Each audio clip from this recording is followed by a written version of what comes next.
Hi, everyone. This is Debbie at Color Everywhere, and I'm coming today to visit and do a little bit of stitching and a couple of experiments and possibly making some butterflies. Hi, Teresa. Nice to see you here. Okay, so I have a lot to do, so I'm just going to go ahead and get started. Maybe some other people will show up in a little bit. But what I'm doing is I've been working on some embroidery projects, and I decided I wanted to try using some different uh, ways to do that. I'm trying to get this to where I can see because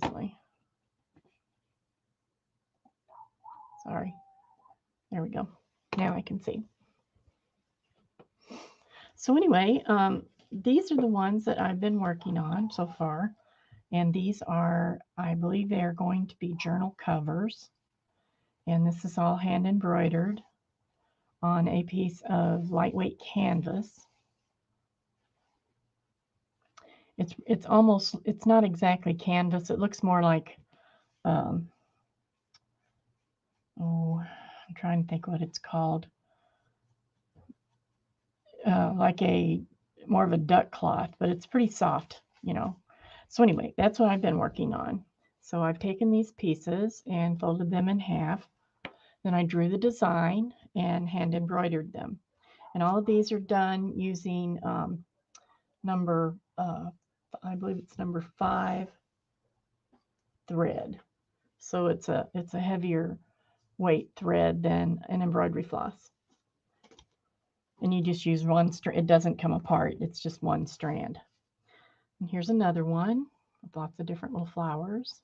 And again, this is probably going to end up being a journal cover. And here's one that I'm not finished with. Um,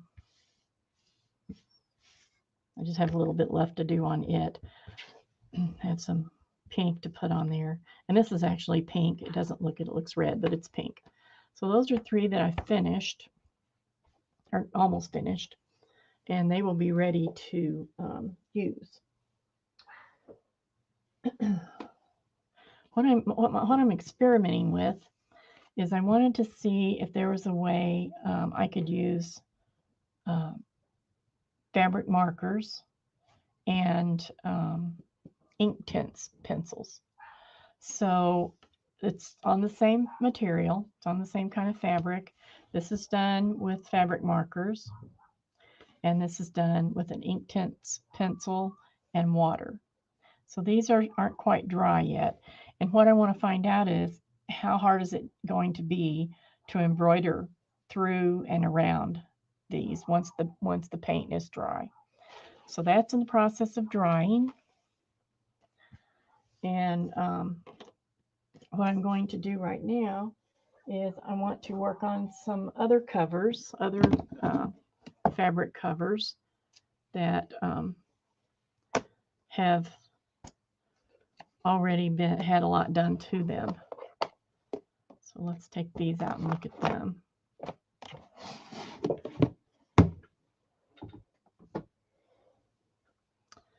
And I'll just show you these real quickly so you get an idea of what I'm thinking. These are going to be either journals or some will be journals, some will be needle books.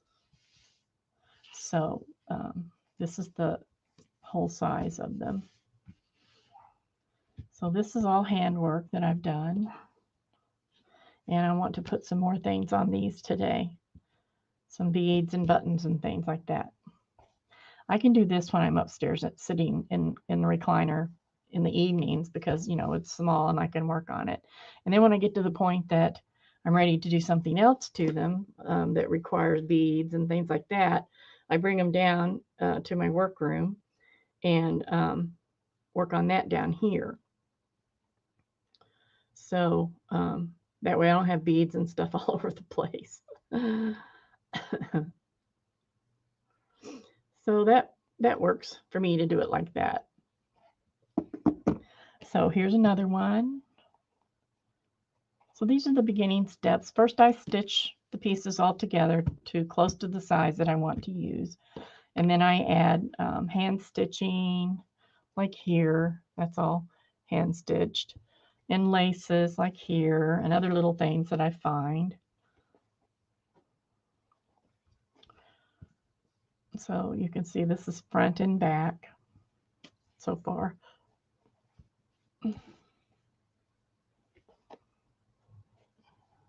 Thanks, Teresa.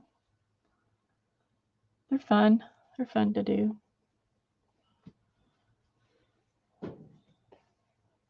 And this is all old cross stitch fabric that I had because I'm trying to use things up, you know. And so I did some needlework on that. This is all embroidered. And then, of course, here's some lace and a button to look like a little flower with these leaves on it. So that's this type. Now here's another stack that I've been already done a lot too. And I did these with some iron-on, like you iron on to t-shirts and things like that. So I added these faces, a lot of these little ladies' faces, and this is the backing. I have a lot of fleece, so I've been using fleece instead of quilt batting to pad them with, and then they'll have another cover on the back, of course. There's one. Here's a little lady in here, and here's some beads that have already been done on this one. These are like the next step. They're already to the next step. Here's some beads. Here's embroidery around that. Lace and zigzags and what have you. Just fun stuff. Doilies. So these will be, you know, they'll be folded. They'll be like this. So you're seeing the front and the back.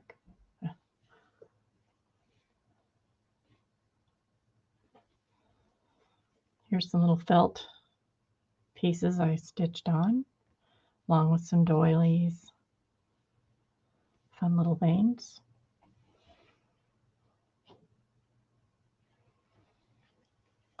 The only thing I don't like about using these iron-on things, see how shiny it is? I mean, it's not glossy, but I'd rather it be matte. But I don't guess there's any way to get that, so that's what I've been doing. There's another one. I haven't looked at these in a while, so this is nice for me to come through and look. I like the way that turned out. Of course, it's going to be right on the edge.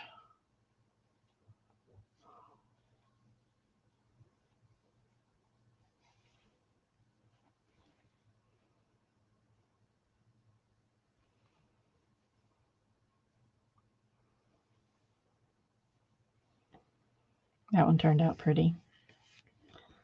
This again is an iron-on. And then this is actually a piece of lace from a wedding gown that had tulle in between.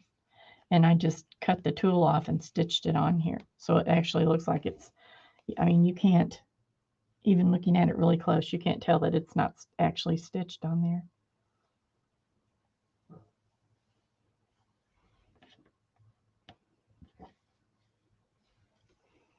So this is a good way to use up my scraps. Hi, Anne. Hi, Carol. Brenda. Hello. So here's a piece that nothing as well. It's been has a backing piece stitched on it, but other than that, nothing's been done yet. And then here's one that looks a little crooked, but it's ready. I can go ahead and do something to it. It's a smaller one. And then sometimes I crochet around the edges. So they end up being real cute little things. So I wanted to show those. And I think what I'm going to do right now is go ahead and work on this little stack because they don't have any embellishments on them other than just, you know, flat things mostly. So I I can't work on the other things yet because they're not dry. So let's pull this box up here and see what we got. I know I want to use some flowers. Let's see. Let's look at these.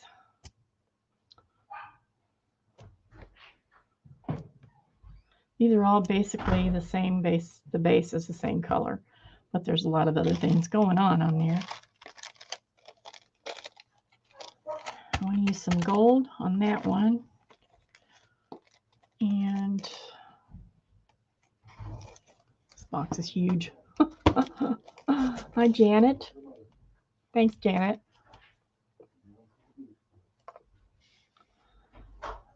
Uh-oh, the dogs are being sent to me. I can hear them up there. Okay, and then here's some little brown ones. I don't know. Nope, I don't want those on there. Maybe on here. And then I have some pink right here. I got a red button on there already.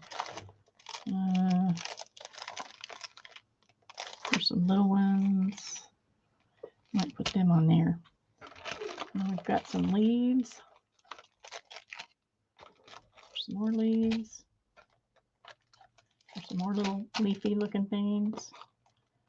What else have I got in here? Let's see. Well, I always have lots of these little plastic flowers. But I think today I don't want to use those necessarily.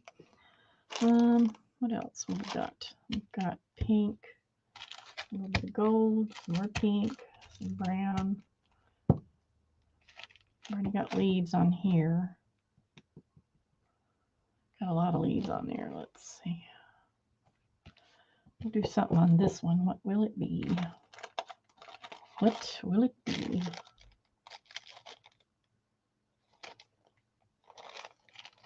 That's the fun part, picking everything out. Grilled cheese with tomato soup. Woohoo! We had leftover taco stuff from last night. I made a huge batch of it.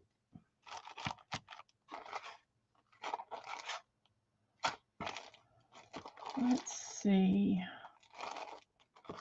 I've got more stuff in here and I know what to do with. That's why it's so hard to pick. I don't have any really turquoise stuff. Well, let's just start. Oh, I do here, don't I? Yahoo! Let's see what we got. Got lots of flowers on there already. I'll leave that out. Or maybe those. All right, let me get this out of the way because it's big.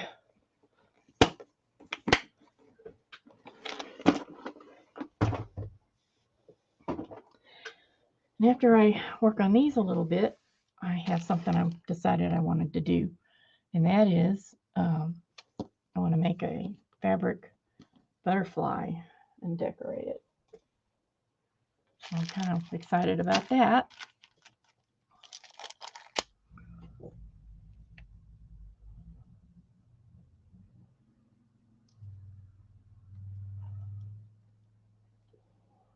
I had a needle over here a while ago that I thought I was going to use, but now I don't see it. Here it is. I think it's going to be too small, so find a different one. There's not one on there.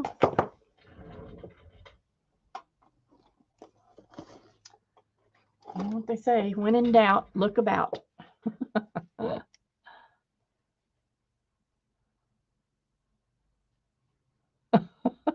Teresa.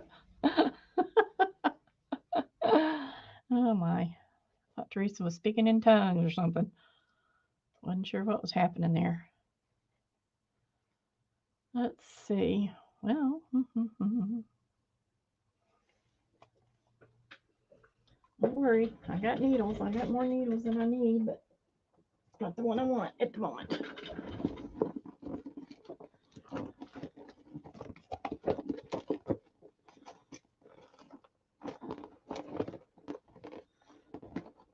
I tell you, I've got these thread holders. Oh, here they are. And I really like them. I'll show it to you again.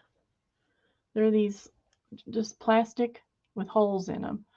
And you put your thread on like this, and then you can just, when you're ready for one, you just pull it and it comes off and it doesn't tangle up. So I have really enjoyed using those. They're a little cumbersome because they're kind of long, you know, but you don't have to cut your thread each time. It's always the same length because you've already cut it. And I just like it. So I highly recommend that. Okay. Now obviously I haven't put in any backing on this yet or anything. So I'm just going to get some little beads out and see what we're going to do.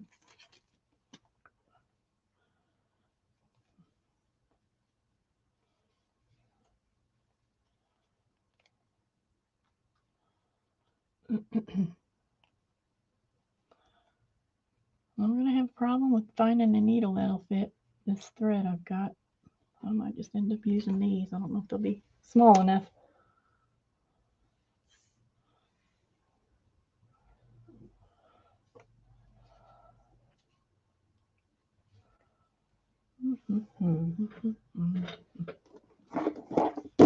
And you can really use any kind of thread you want, but I guess I'll just use some embroidery thread for this.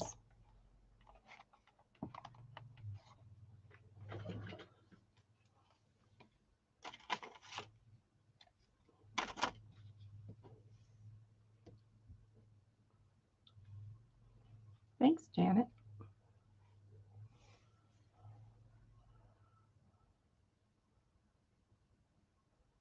These are fun to make.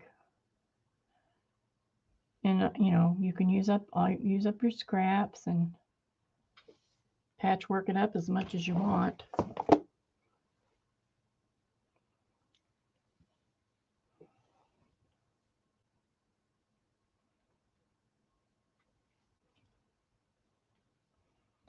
And just, you know, do whatever you want with them and make lots of different things. It was a nice tree man. I enjoyed the part I got to see.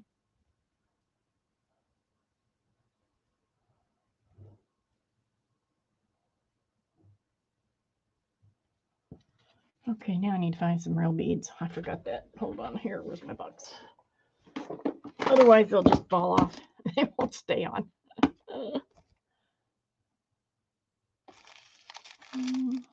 What do we want? Ooh, these are kind of pretty. I think those might work.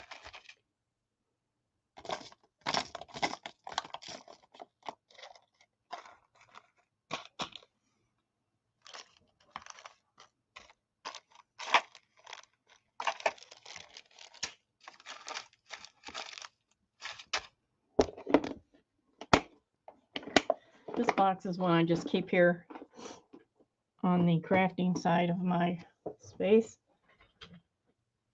There's lots and lots of more beads on the other side. Lots and lots.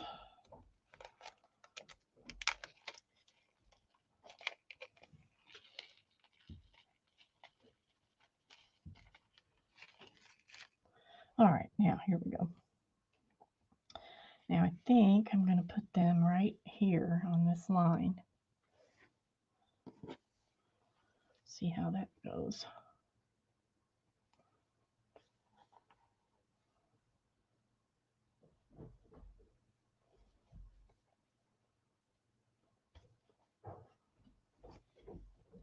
So I'm going to put a flower, and then a bead. So there's a flower and a bead.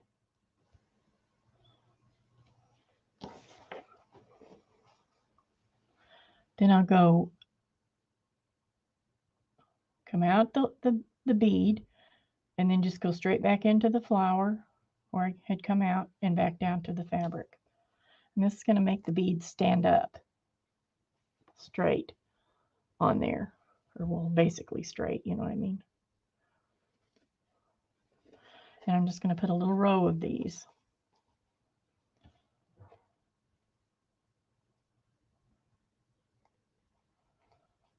And I can put them as close as I want or as far away, or I can mix up the colors, whatever. So I'm going, you can't see it, I'm going over here and picking up a bead and a little flower.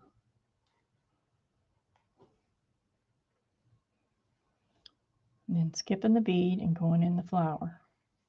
The bead's what holds the flower on to the fabric. Gosh.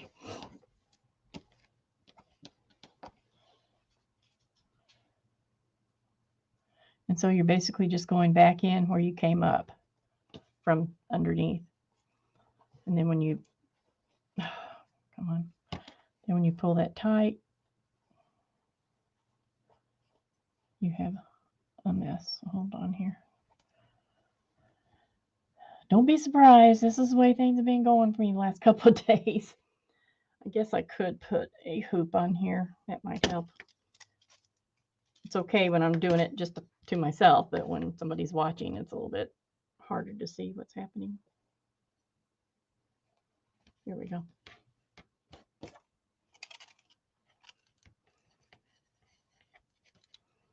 Can't really hoop across that flower because it's too fat.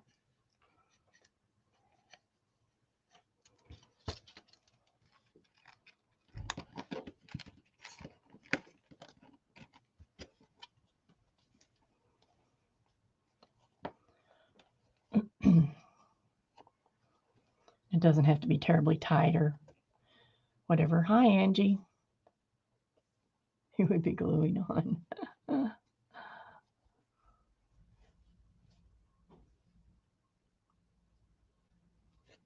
Okay, now this will be better for you to see anyway.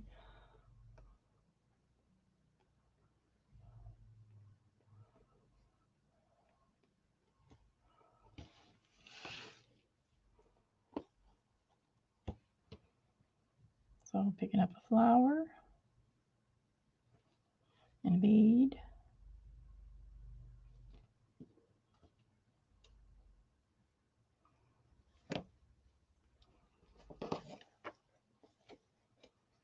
Going back through the flower only, back through the fabric.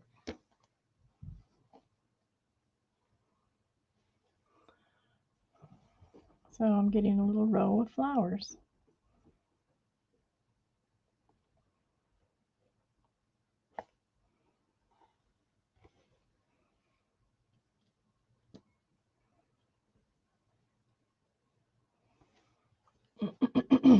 Excuse me.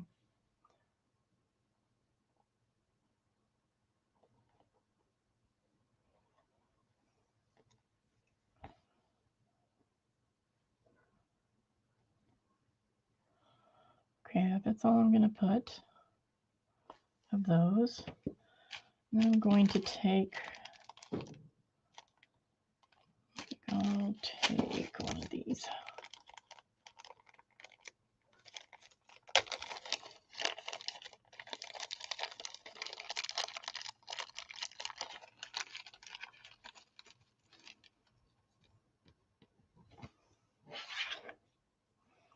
And this is a little leaf. It has a hole in one end. So since it's just there in that one end, I can just go through the hole and then stitch it on instead of adding a bead. I don't need to add a bead in this case.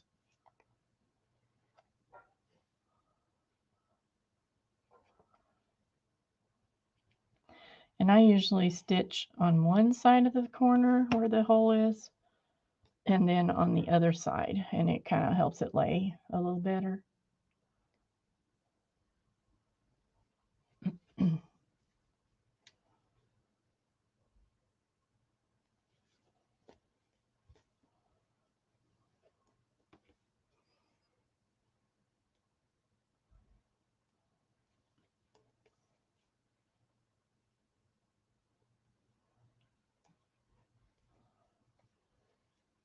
I think that too sometimes, Angie. What am I thinking? Just glue it on there. But I like for it to be sewn on. I know it's going to stay.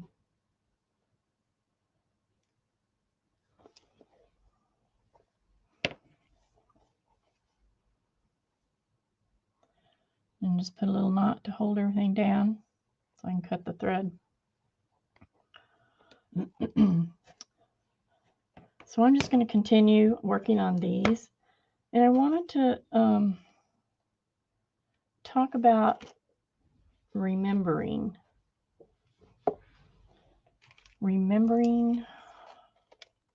people that have made a mark on your life, a good mark on your life. I was thinking about this. Well, of course, Memorial Day is tomorrow, and that's to honor the military who have died during service. And that's one kind of remembrance. But I want to talk about friends that have done a lot for me in my life and are no longer with us. And I know we all have people like that. Going along with this, when we were having lunch today, I asked my husband a couple of questions. He was in the Navy, and he was on a carrier during Vietnam. And I was wondering, because on carriers, they're not on the land with hand-to-hand combat. They do lose people, but it's not. I don't think it's as usual as it is for someone who's actually, in the midst of things. So I asked him if he knew anyone who had died while he was there on his ship or whatever, other than I knew they had had a couple of accidents. And he said no, that he didn't. So that's, I was just thinking about that.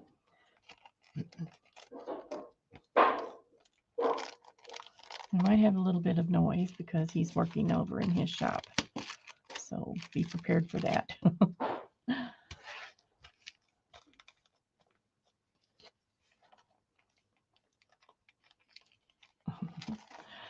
But I wanted to talk about other situations. I had a friend that while my husband was in the Navy, we lived together. When my husband and her husband went on cruises together. So we stayed together because she was kind of afraid to stay by herself, and I never was. So she came and stayed with me, and we got to be very good friends. Of course, when you live with somebody for almost a year, you get to be friends or enemies, one or the other. But we got to be friends, and she taught me a lot of things. She taught me how to not be so judgmental. She taught me how to be humble, and so many other things. She was the kind of person, she didn't ever want anyone to know if she was doing a good deed. She didn't want anyone to know about it at all. She never tooted her own horn. She never did things that put her in the spotlight, but she always worked quietly behind the scene. And I was just the opposite. I sang and I was in front of the church all the time, in front of people all the time, singing and whatever. And she didn't do that kind of thing.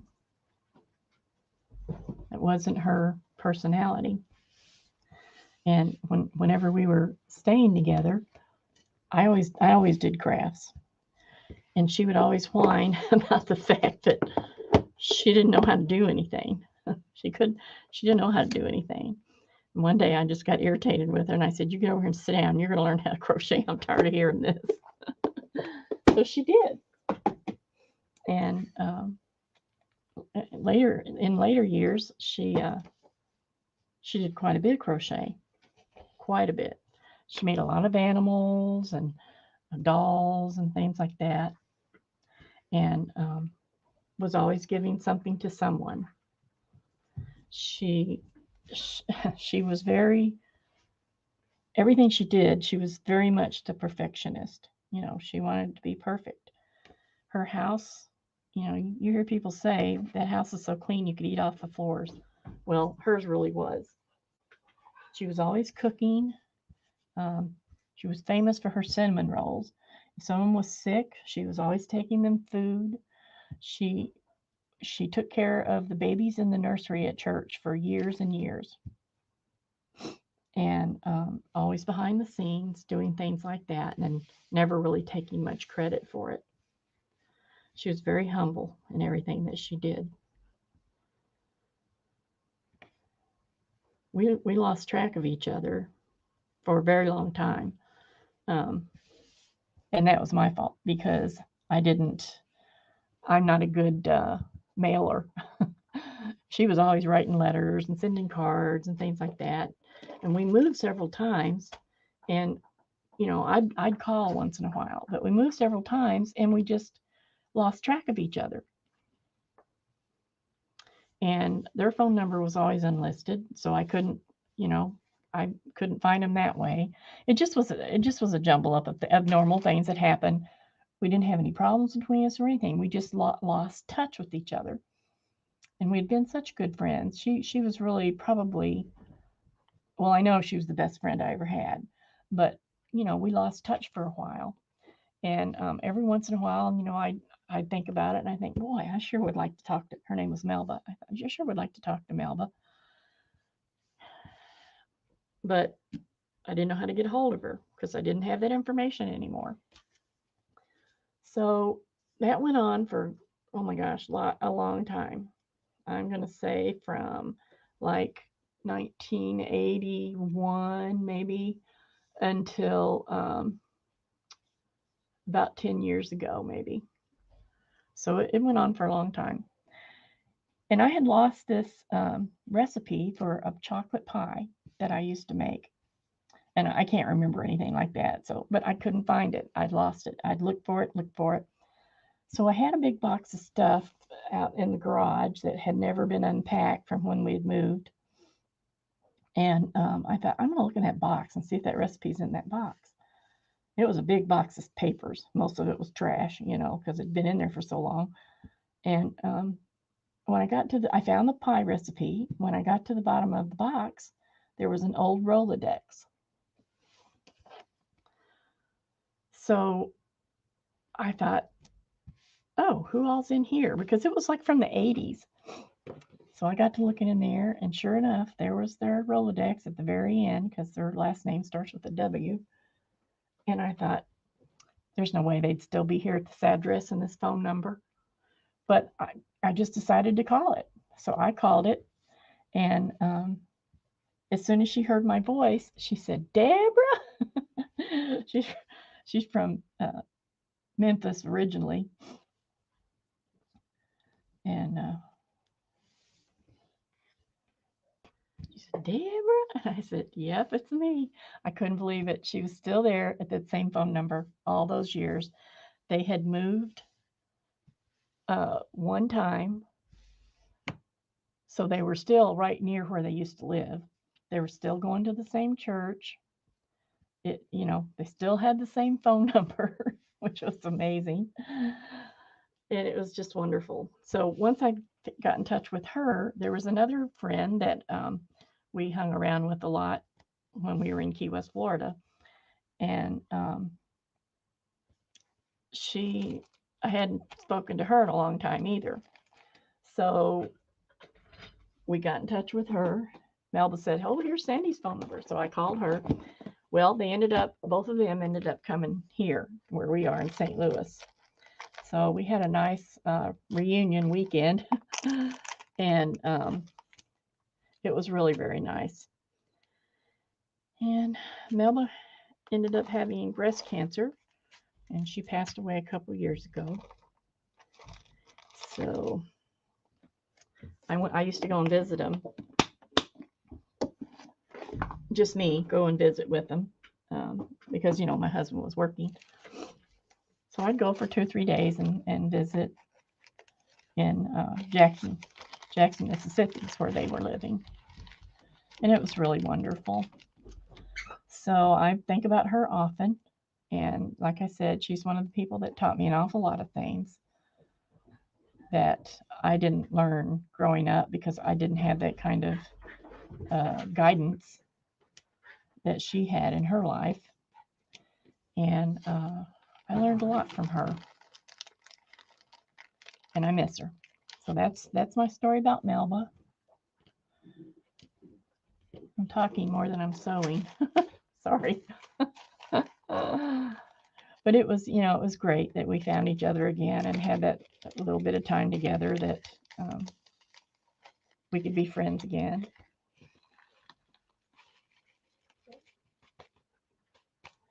Last time I saw her, I'd done one of those little visits, and before I came, she said she sent me a picture that she'd found on Pinterest of some earrings, because I usually took something with me to work on, and so she found this picture and said, do you have any of this stuff? Can you make some of these earrings? Will you bring it? So I did. Of course, I had the stuff. So I did. And she was so sick when I was there that time that, I knew she was really tired because she just couldn't go very long without having to sit down. But the day I was making the earrings was the day before I came back home. And I knew she wasn't feeling well at all. And every once in a while, she'd get up from the table where I was working, and she'd go over and lay down on the floor on the carpet. And I said, "Well, you want me to stop?" And she says, "No, go ahead. I want you to do some. I want you to do them." And so in a little bit, she'd come back to the table and sit down and just watch. And I said, "Here, why don't you put these together?" And she says, "Oh no, you do it. I want to watch you do it." And I didn't really realize how sick she really was at that time, at that visit.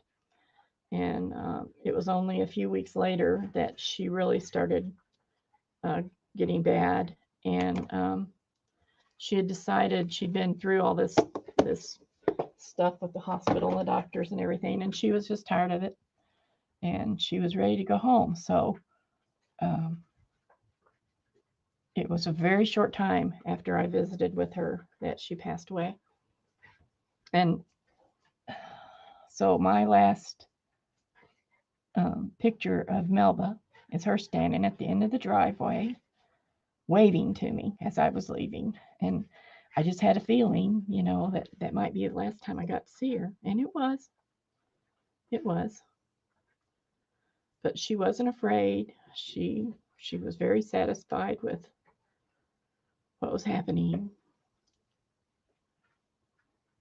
And I expect to see her again someday. So that was one of my people. When I was growing up, I did not have what you would call a good father figure. And when I married my husband, my father-in-law became my father figure, the only one I'd ever had. And he was wonderful. He was very quiet. He didn't, he pretty much just liked to watch people and let them go on about their business and just watch them. My mother-in-law was pretty spoiled because he just, pretty much let her do what she wanted. If she was happy, he was happy. So that's just how he was. He was always quietly there in the background. You hardly ever heard a peep out of him. And he looked like the grumpiest old guy because most of the time he had his face was rough with whiskers. And they had a small house, and I can just see him. When I think of him, the first picture I have in my mind is he would get down on one knee and lean on the arm of the sofa and just sit there like that, and smoke a cigarette and just sit there and watch whatever was going on, and all that. And he just treated me like I was his daughter. And his name was Virgil, and they called him Bo. And I think they called him that for when he was little. And my husband looks just like him, except he's I don't know how many, at least a foot taller, because Pop wasn't very tall, and I'm the only one who called him Pop because I didn't want to call him Dad because I hadn't really had, I didn't. Nobody named Dad had ever meant anything to me, so I wanted it to be something special. Hi, Mary Lou. I'm just rambling on here. So I wanted to be something special, so I called him Pop. And he was so sweet to me. And I'll tell you a couple things he did. While my husband was at sea, I lived with them for a while. And actually, I lived with them while he was in boot camp. And we got married the week after he got out of boot camp. And so he was home just barely a week before we got married. But so I was, living there and going to work every day and whatever. And I had made this dress because I used to sew a lot then. I'd made this dress. And, those days we wore short dresses in the 70s. We wore short dresses. So I walked in the kitchen. I was getting ready to go to work. And I said, well, Pop, what do you think about this dress that I just made? He looked me up and down. He says, well, I think it should be just a little bit longer. Oh, and it, that's not necessarily something you'd expect your father-in-law to say, but you would expect your dad to say that or your father to say that. One time when we were after that, we were living in Key West for a while, and they came down to visit him, my father-in-law, my mother-in-law, and my brother-in-law, and they came down to Key West to visit us. And my mother-in-law went downtown to a store, and when she came back, she had T-shirts and different things like that, and she had a shirt for each of the boys, and I don't remember what else she had, but stuff that she bought. They were on vacation. She was buying stuff, and so she's taking everything out of the bag, showing what she had bought, and when she got finished, Pop looked at her and he said, "Where's the girls? Where's the girls' stuff?" And he didn't like the fact that she'd got shirts for the boys and hadn't got me one. So she had to go back to town and get me a shirt before he would be happy. Things like that seem so small. Hi, Aunt Beck. But in the long run, if you've never had that kind of uh, attention or never had people who seem to care about you to even think that, you know, they needed to go buy another shirt just because you didn't get one, that was a big thing to me. And he always treated me like that. And I loved him for it. I miss him so much sometimes. But so he made a big difference in my life. Hello, Helen. I'm just rambling on here. Let's see. I'm going to finish this, and then I'm going to start on my other project because I think it's going to be fun.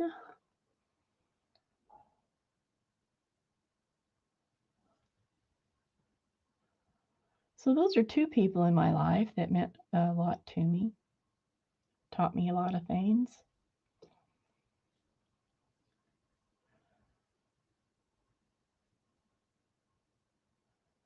Oh, my eyes are getting worse all the time, I'm telling you.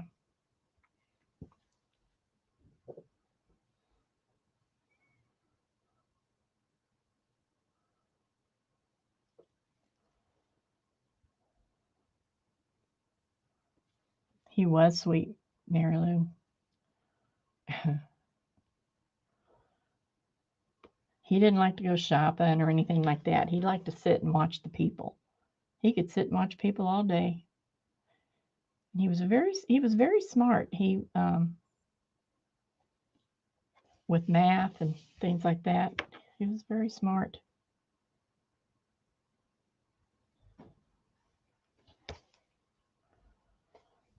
He's been gone quite a while now.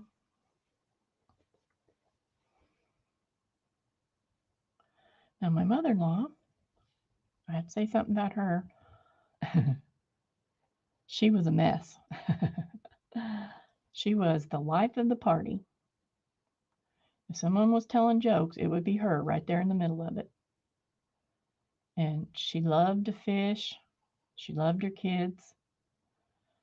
And people usually thought, if they didn't know us, they thought I was her daughter and my husband was her son-in-law. But she treated me really well. And I was very fortunate.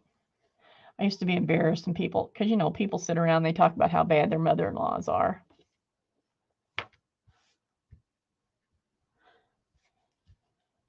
Helen, it was my father-in-law.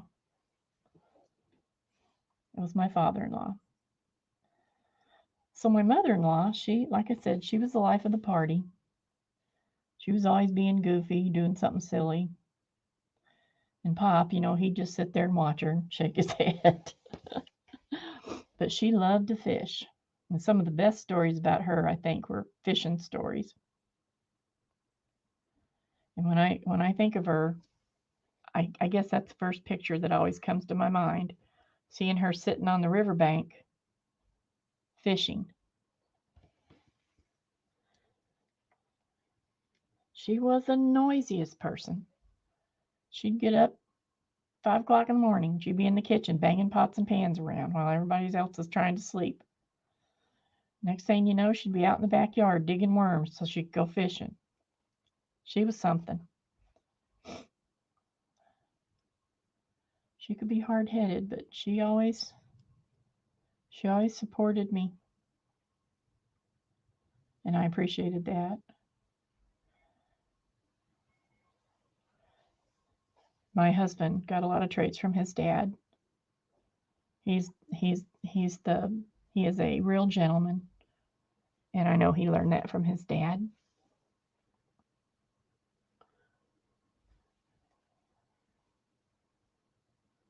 So my mother-in-law's gone now too. My husband and I are actually the elders in both of our families. Neither one of us have any grandparents or aunts or uncles or anything, and we're the oldest. We're both the oldest. I'm the oldest of 4. He's the oldest of 2. So now we're the old people. We're the elders. Oh, seems kind of funny. But yeah, so that's probably all I'm going to say about all that. But I just thought it was a nice time to remember all 3 of them. They're not the only ones. I've had other people in my life too that have helped direct me in the right way, because my parents certainly didn't do it. But oops, now the dogs are barking.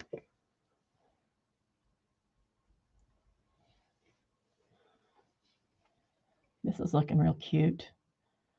I love these blue flowers.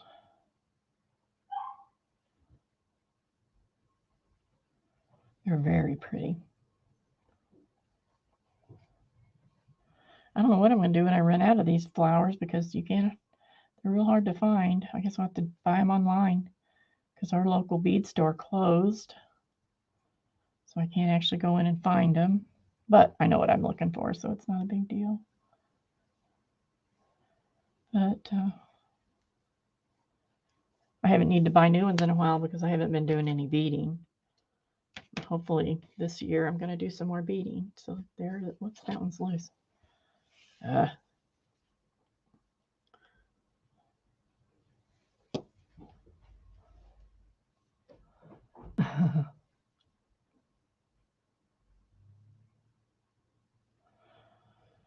So I hope everyone has a good day tomorrow for Memorial Day.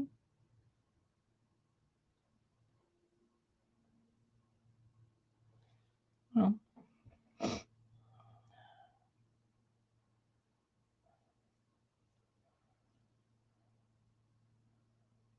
yeah, it's a beading needle I'm trying to use with embroidery thread.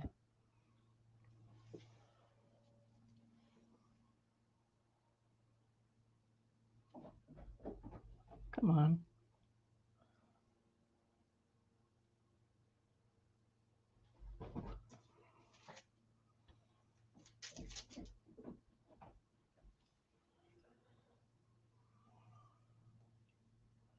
You know, I didn't talk about my husband and all of that, but that's a story for a different day. Well, I did say he's a gentleman, but that doesn't say a lot.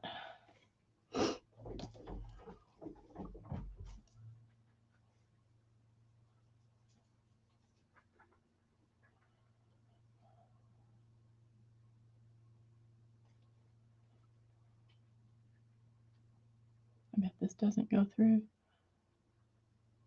And I would be right about that.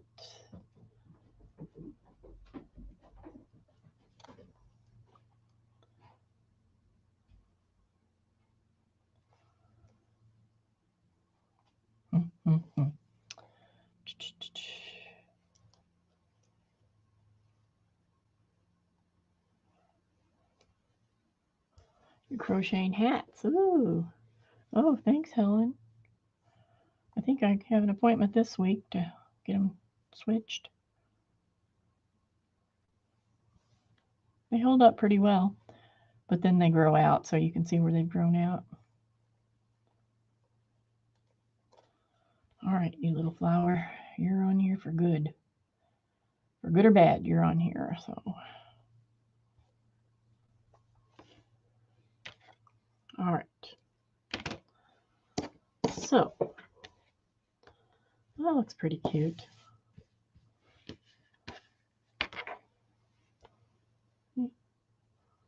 See how they stand up? Okay. So we'll put these all aside because I want to work on the butterfly.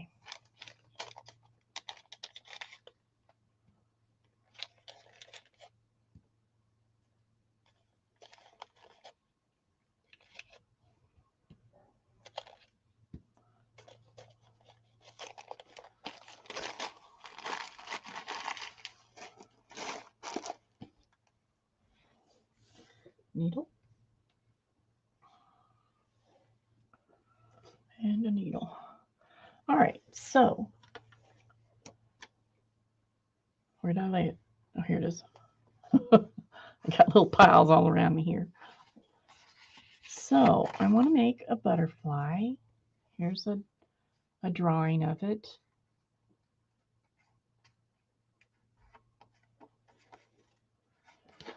And then here's the pattern pieces. And what I'm going to do is I'm going to make a base out of this. I really don't want to use that. I want to use this other stuff. This is heavy. I want something that's a little softer.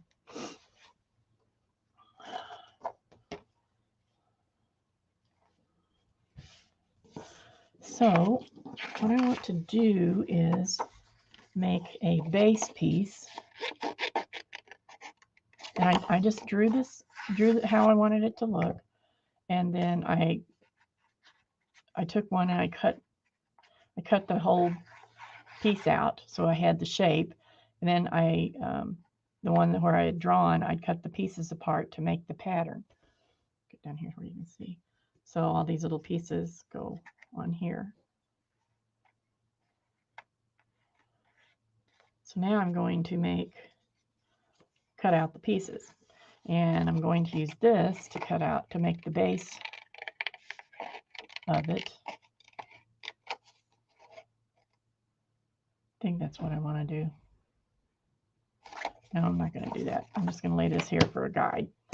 Because I'm going to make, I'm doing this, I'm thinking of this as I go along. So if I sound like I don't know what I'm talking about, that's why. So I'm going to make the piece, and I need to add seam allowance. Let me think about that.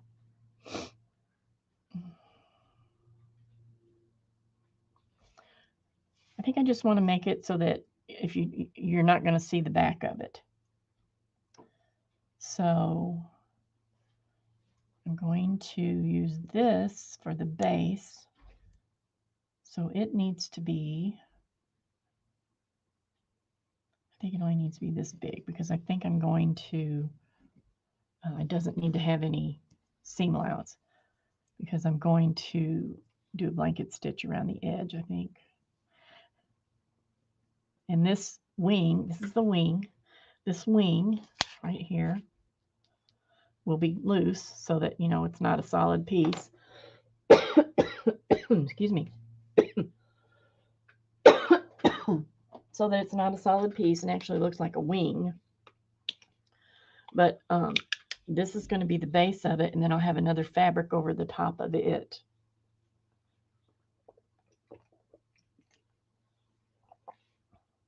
So that way, if I want to use something sheer, I can, or whatever, you know.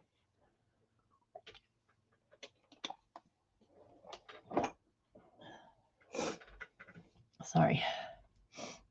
I do want to make this a little longer, I think, just so I have something to hold on to. So I need to make 2 of those.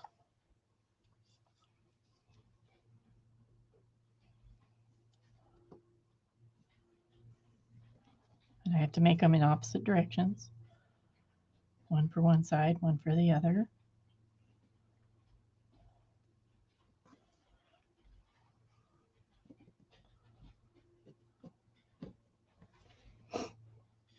Okay, so that's 1. Here's number 2, and number 2. So what I did here is I made a little tab that comes out like to there. So I have to do the same thing with number 2. So all along this edge needs to be, oh, nope, that's not right either. This needs to be the whole size of that. Alrighty. I can do that.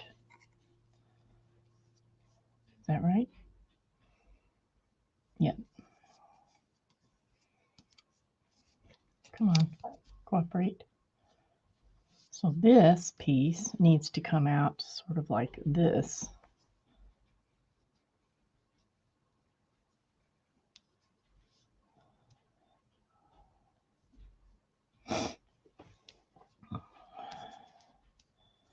And then this piece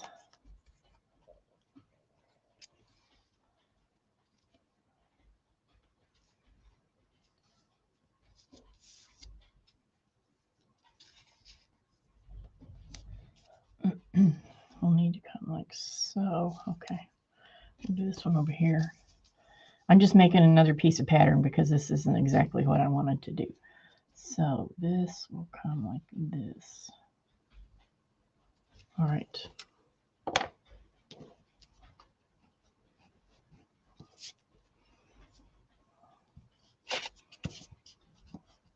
I hope it's making sense what I'm doing here.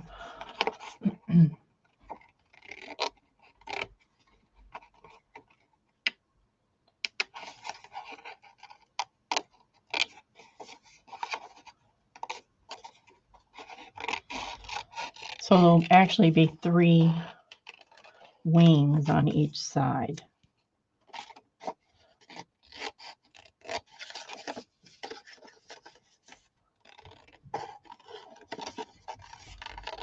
I think that's what I want to do.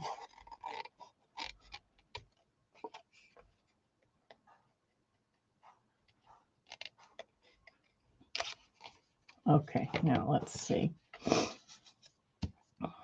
So this wing will be here.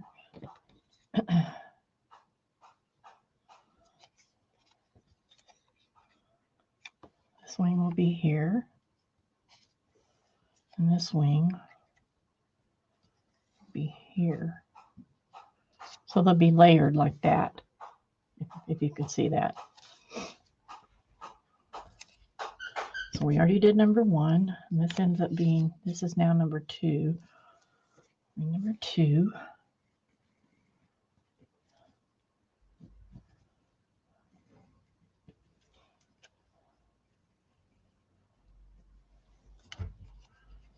Number 2B.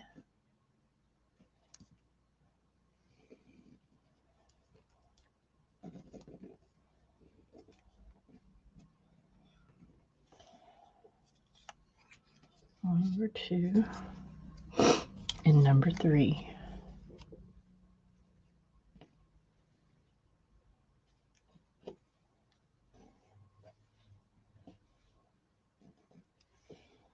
Okay.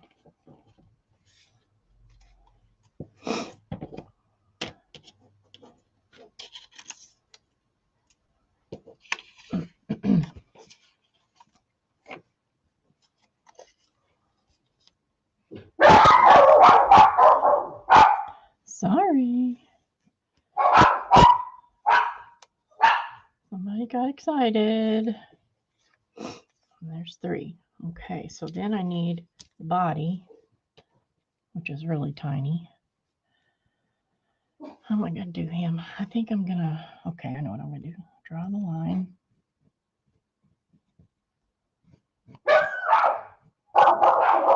Draw the outline. And then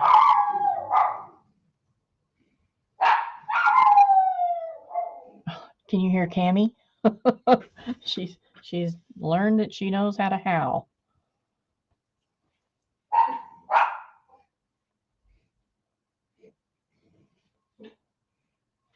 Okay.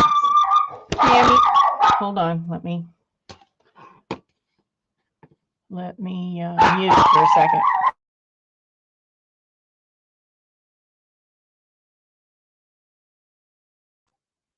It probably won't do a lot of good, but yeah, see? Oh my goodness. All right, so I'm gonna lay this aside for a minute and let's cut these out. And I don't know where my good scissors are. I guess I didn't bring them. So I'll just use these. Why not?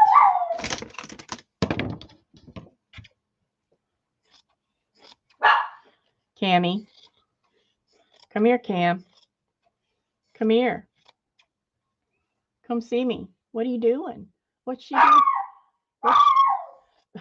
Bella's standing on the steps with her ears sticking straight up. She's like, I don't like her doing that. What are you doing, Cam? You need to stop that. Come down here. Come on. Come on down. Okay, there's the body.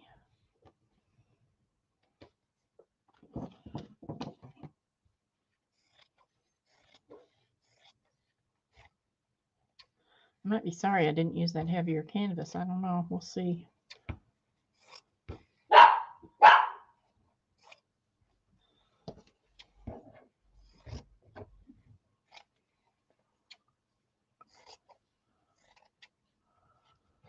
Hi, Barbara. Oh, thanks, Barbara. Now, here's the big question. Big question was, do I want to add a seam allowance? And I don't. I still don't.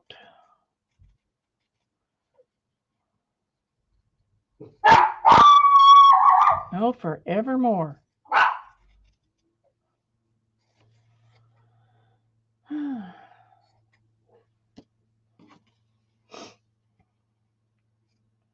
You know, I think this would... well, I have to cut it out because otherwise I won't know what I'm doing. I was thinking maybe I could stitch it before I trim it, but that won't work with this the way I'm doing it, I don't believe. So this is a trial to see how it works. I'm experimenting.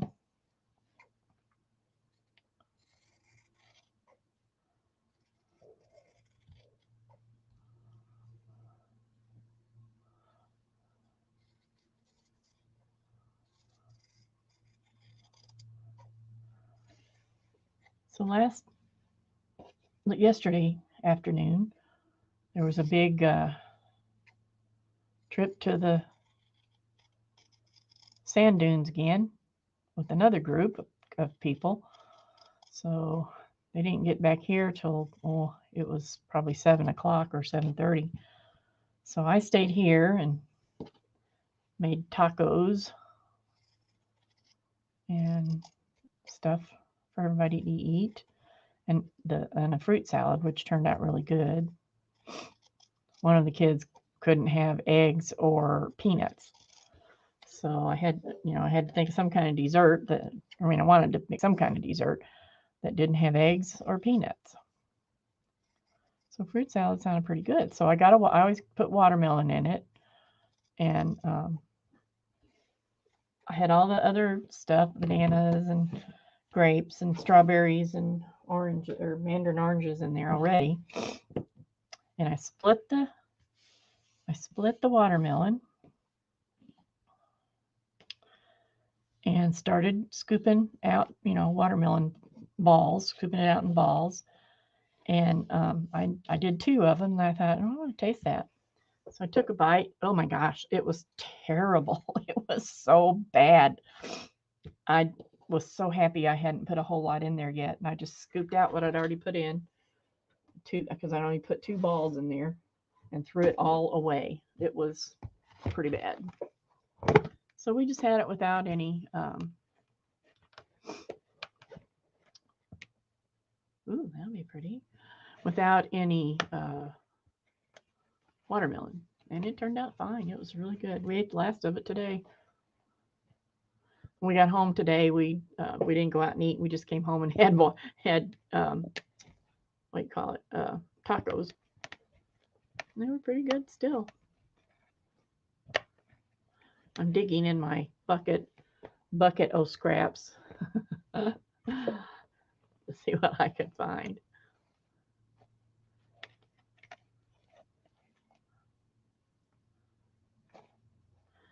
Pretty stuff. I don't know what that is. We'll see.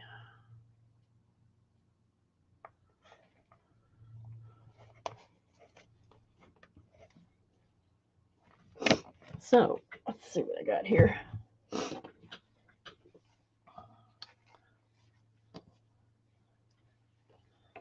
Just saw this. I thought, well, that'd probably be good for the body.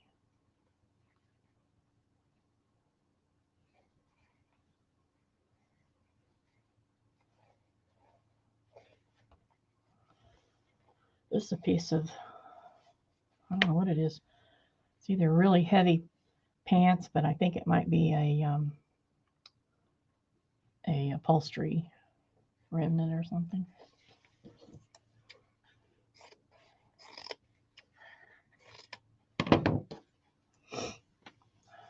Okay. Now let's see how these go again. This is the top one. This is the next one.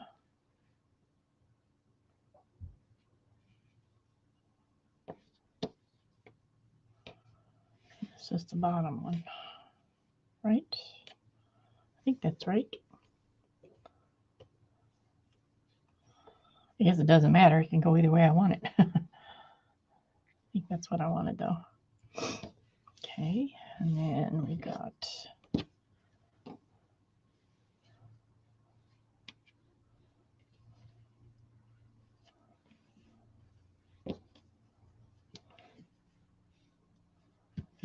okay. So if we use this, oh, I know. It looked fine on the outside. It's one of those little ones that are seedless. I just love them. They're so good usually, and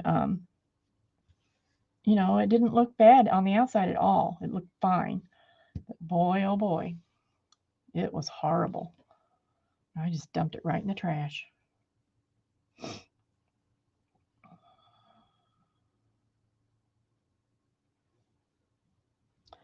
Let's see here now. How do we want to do this? I don't know. Not sure. Maybe. think that'll work. So basically what I'm going to do is I'm going to stitch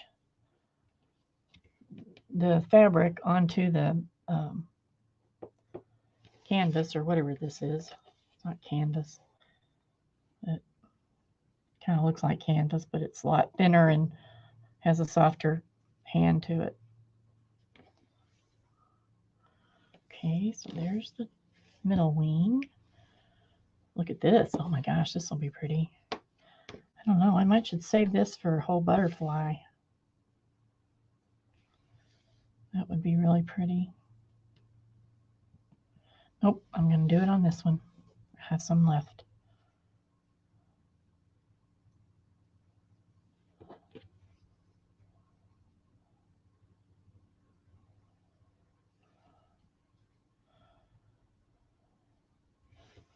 Might work. Well, you know, I could have taken it back and got a different one, but I didn't have time to mess with all that.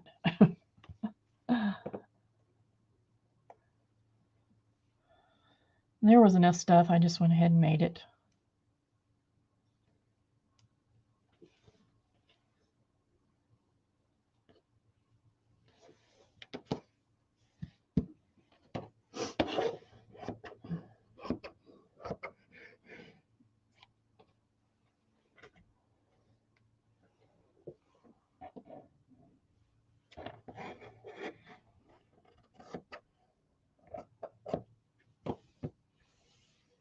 Okay, and then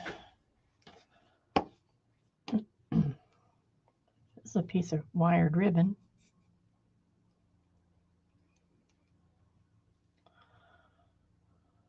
Just pull out the wire before it kills me. So pointy. Oh, goodbye, Carol. I just saw she was leaving. I appreciate everybody stopping by today. I know Sunday afternoons, everyone's tired and ready to just put their feet up and relax. So I always appreciate when you come by at this time of day.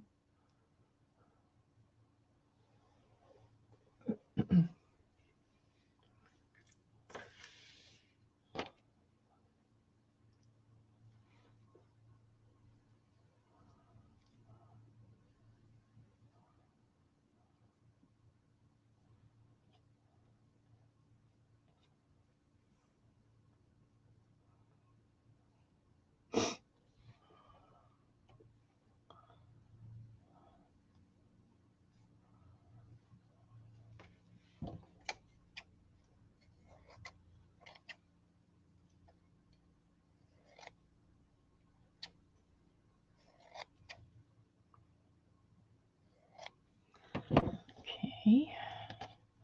Now let's see what can happen here. Let's see what can happen.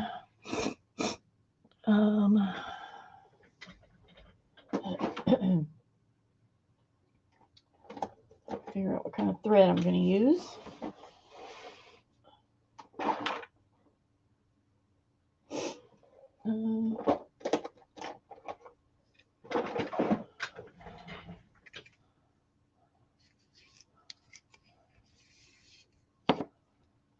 I think I'll use maybe I'll use that.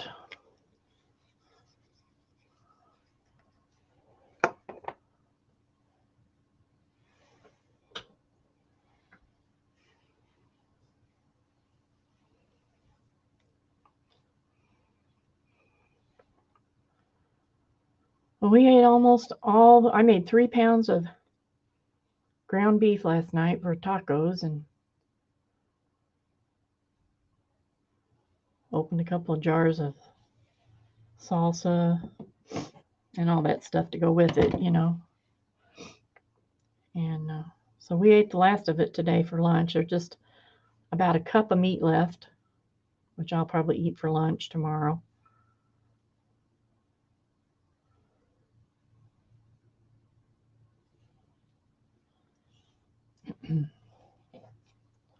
I made some sweet tea last night. It was really good. Okay, now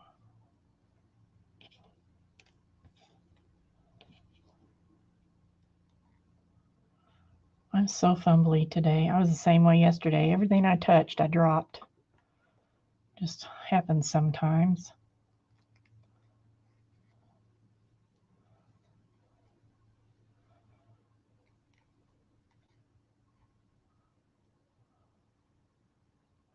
Yeah, that watermelon, it was weird because it didn't look bad on the outside at all.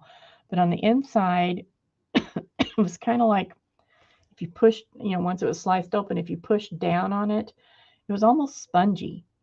And it didn't look very red. It was pinker than it was red. And it just was not good, Mama. Not good.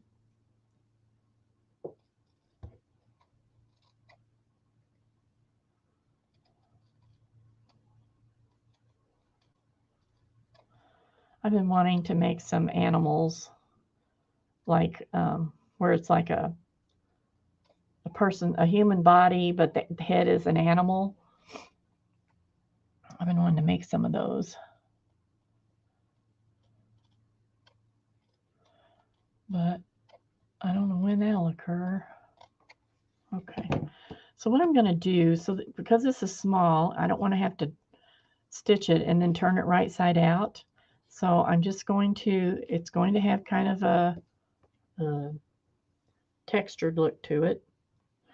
And I'm just going to stitch on the around the outside.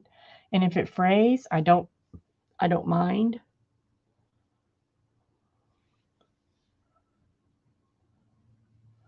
Because I want it to be kind of, I don't know what word to use. Not rustic, but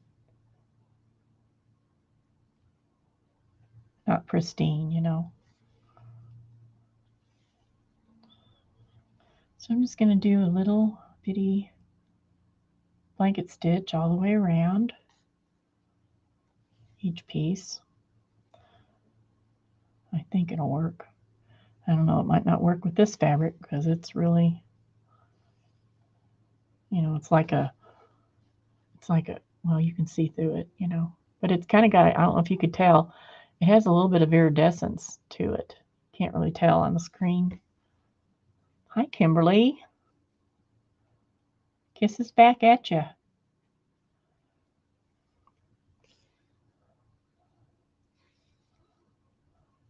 I got to hold a little baby at church this morning. He was so cute. He wasn't very old. His name was Titus. He was supposed to be going to sleep, but he wasn't. He was too interested in what was going on around him. So I held him for a little while and bounced him around. He was real sweet. Hadn't done that in a while. We got a lot of new babies at church, too. I just hadn't had time to interact with them.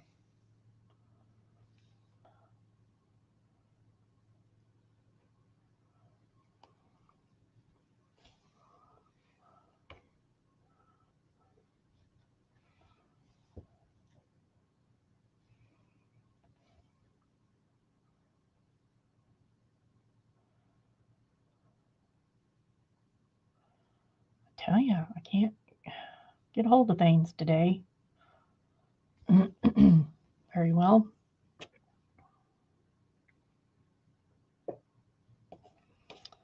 So see, I'm just doing let me hold it up where you can see it, a little blanket stitch all the way around the edge. And all the pieces will be like that, will look like that.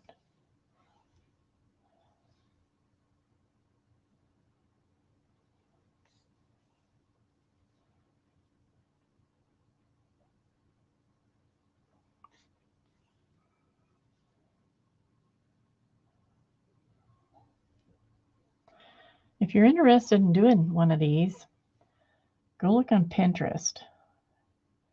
I don't know what to tell you to look under. Fabric butterflies, maybe, because they have a lot of them on there to get inspiration from. And I think you'll even find some patterns. I want to do some birds and some other little things too. I think I'd like to do rabbits.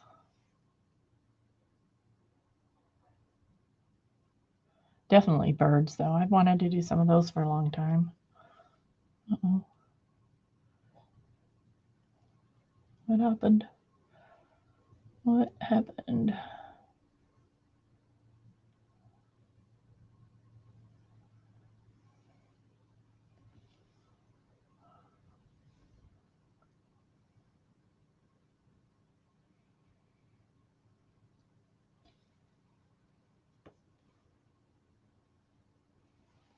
My edge frayed a little bit.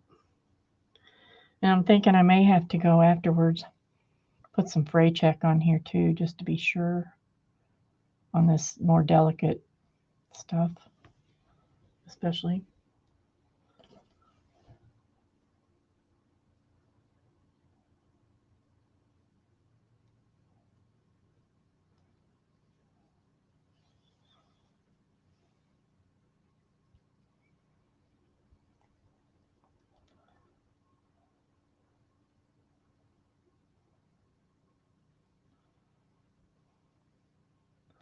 So you definitely have to pay attention to what kind of fabric you're using. You know, you probably could, it'd probably be a good idea too to use some Wonder under or something like that to fuse the top to the back layer. Probably would help to stabilize the things that ravel so easily.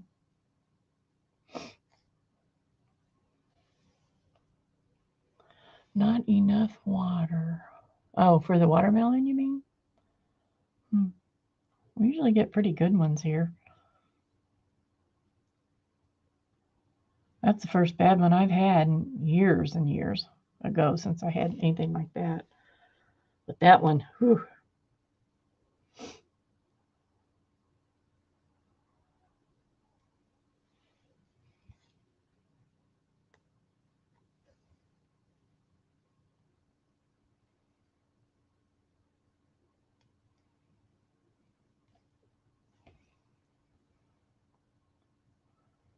This will go a little bit faster if you don't have to worry about the fray.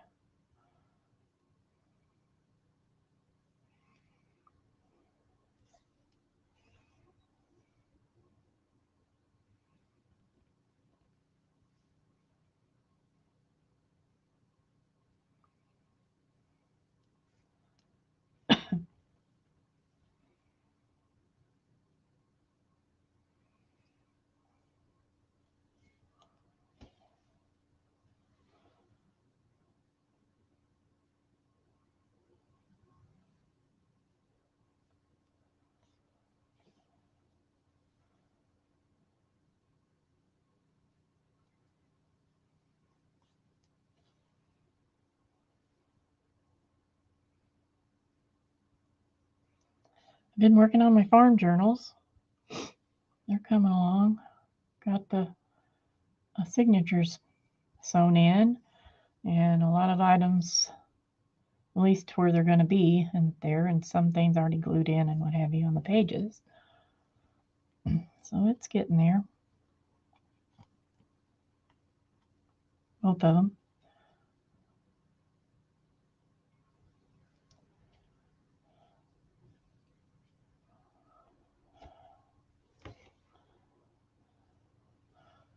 I think they're going to be pretty cute. I'm liking them really well.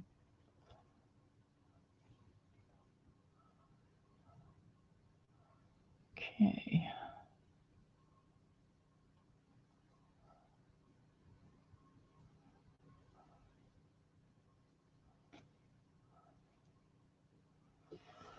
Now let me see. Where's my fray check?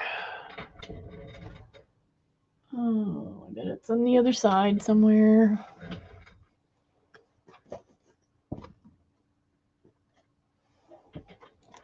I don't see it over here, so I guess it'll have to wait.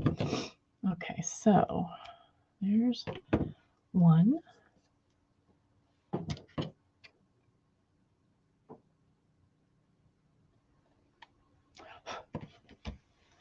Ta-da! Yeah, I gotta make sure I do the other one in the right direction. Yep.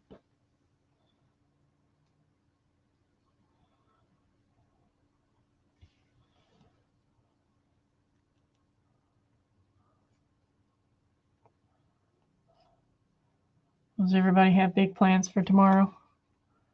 We don't, as far as I know. I'll be happy just to sit at home. Hello, Kathy. Glad for you to come by. I'm working on making a fabric butterfly.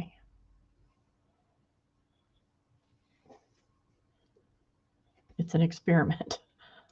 I haven't made one before now.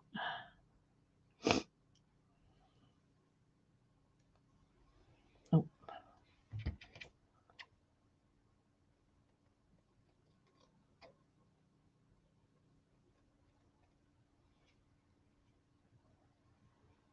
Kind of fiddly.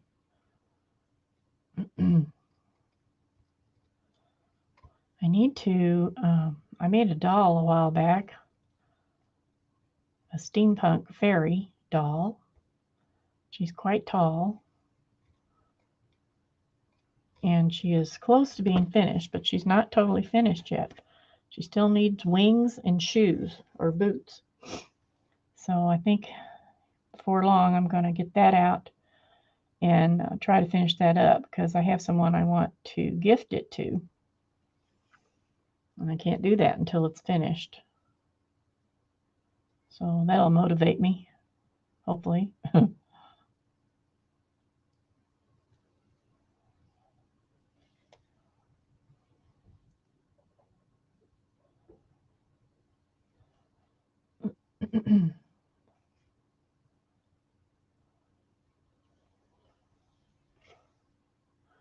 Oh yeah, Teresa, you did. How come? Just wanted to change?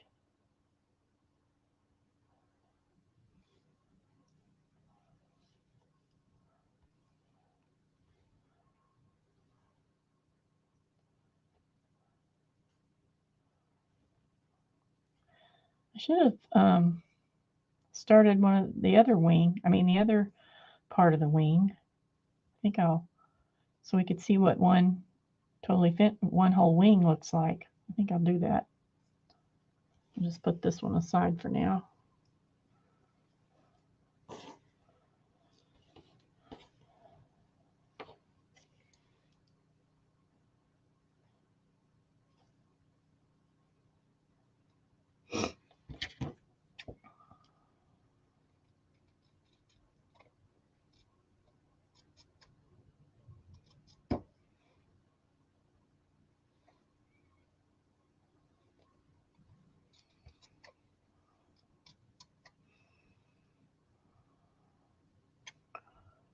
This fabric is very slippery.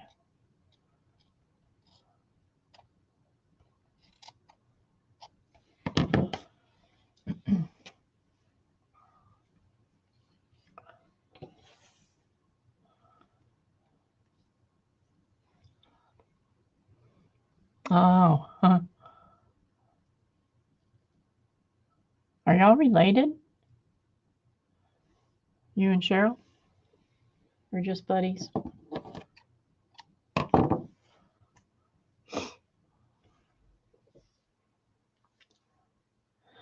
Let's see if I know anything else interesting.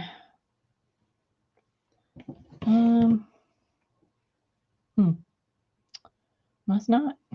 I can't think of anything.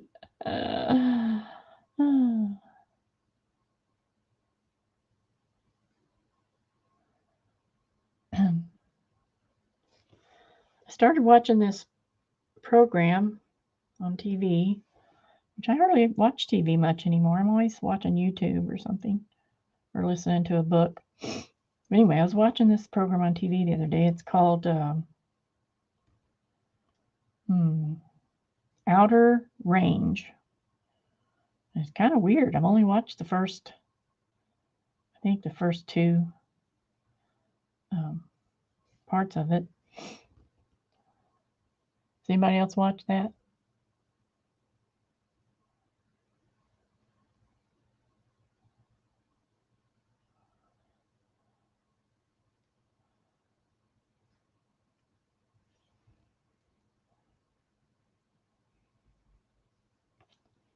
Come here, pen.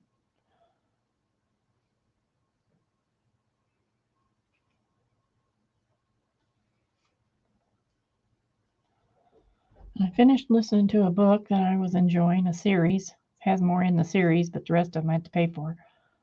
First 3 books were free. That's what they do. They give you the free ones, and then they want you to buy the others. So so I got a different book, and it's goofy as it can be. So I guess I'm going to find something else. You just never know.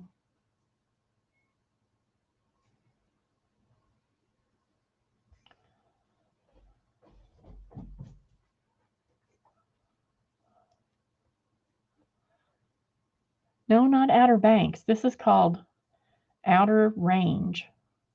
It's about this farm, man who owns a farm, and he finds this big hole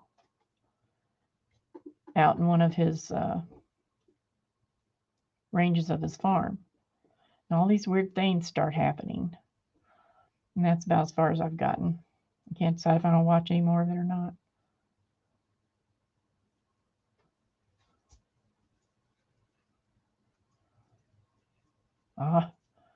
Got a knot.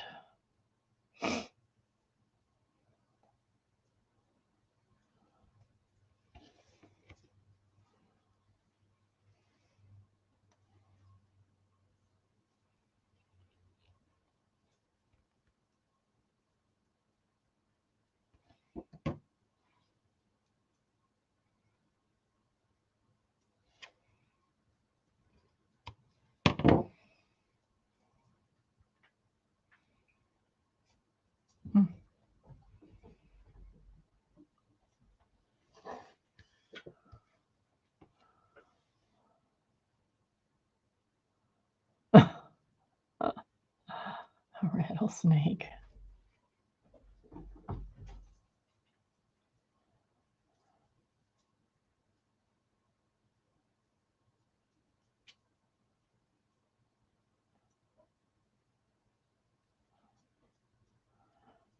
I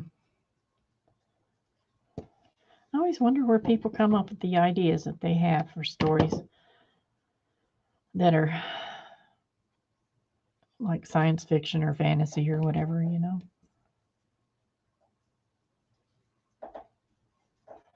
Cammy, don't do that.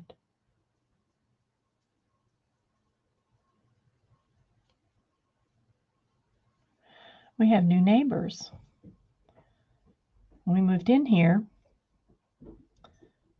about 2 weeks after we moved in, we hadn't seen the neighbors on one side of us. On one side of us, there's a 3-acre plot, and then the next 3 acres has someone living there. So they're kind of farther away, but so we don't know what they do when they come and go and whatever. But you like to try to meet your neighbors when you move in. So my husband's outside a lot, and he hadn't seen anybody. So one day, someone was there delivering appliances. So we thought, well, maybe somebody just moved in there right before we did, and they're just getting appliances or whatever's going on, whatever. So he thought, well, I'll go over there and introduce myself. So there's a lady standing out in the yard, and he starts walking over there to say hello and introduce himself. Because, like I said, he's such a gentleman. And the closer he got to her, the more he noticed that she looked really familiar. You know how you see someone's outline, or you don't really see their face as much, but you just see how they stand and stuff like that. So he got closer and closer, and the closer he got, the more he thought, I think I know who that is. So when he finally got close enough to see for sure, he walked up and he said, well, hello, Jan, how are you? And she looked up and she said, well, Don, where did you come from? And he says, right next door, I live there. It was his cousin, his first cousin. And we knew they lived in this area, but we had never been to their house. And so we didn't even know it, moved right next door to his cousin. So then they moved out and got a different house in town, closer to town. And some guy moved in there. I never even saw him. Hello, Flo.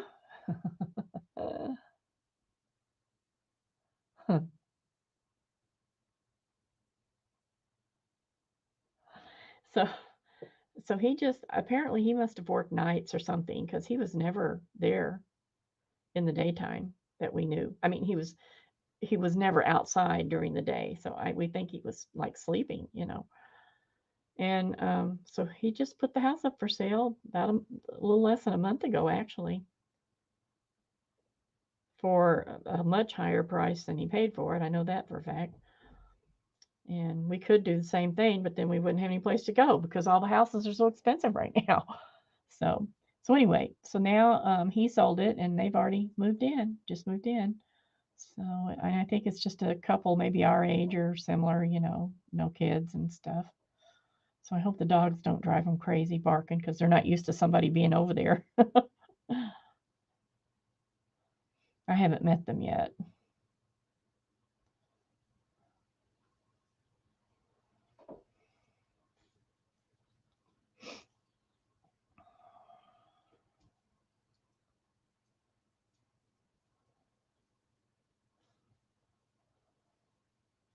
That's what I was wondering. uh,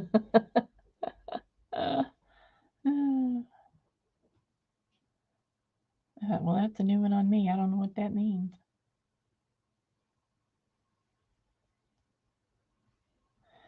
Maybe he was rattling the pots and pans or something.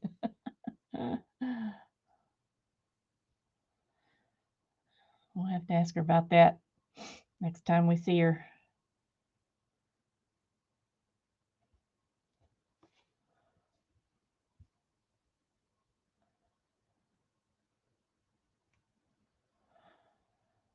I've been thinking about going back and reading the Outlander books.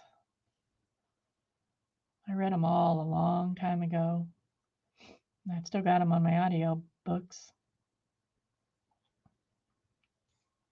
I think I've read them about 3 times.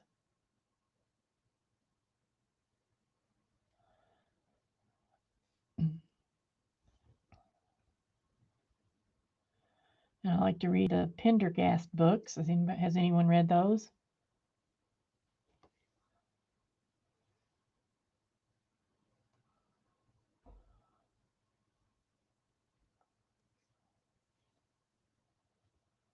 There's a bunch of them. Those are by Lee Child and, oh, great. Now I can't think of his name. Mm-hmm. Lee Child and. Hi, Pandora's Box. Dot.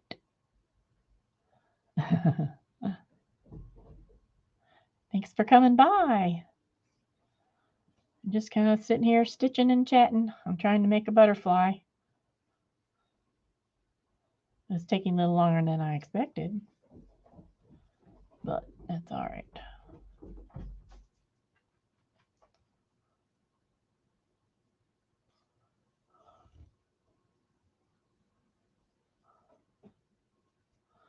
Oh, for the Pendergast novels, you mean? Um, Relic, I think is the first one.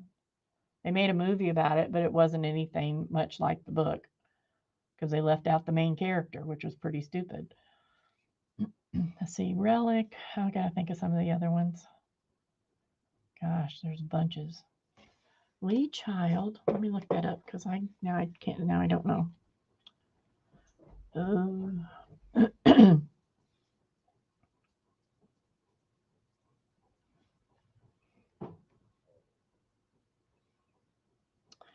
Lee Child and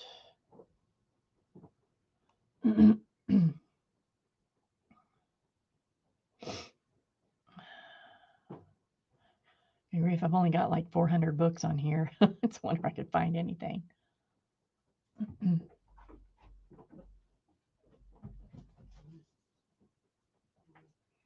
Oh, and I read a bunch by Archer Mayer.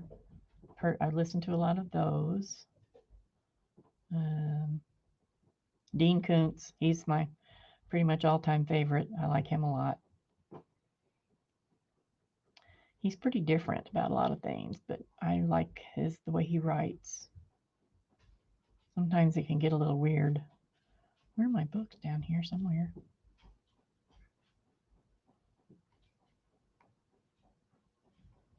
Been a while since I read them. That's why they're so far down.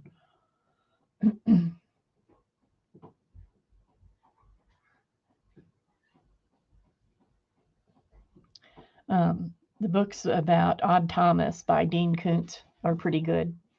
If you like kind of, it's kind of mystery, whoops, and a little bit of sci-fi in it, or paranormal, I guess I should say. But the Pendergast series, I really enjoy it. And if I can find it, where are they? Way down here somewhere.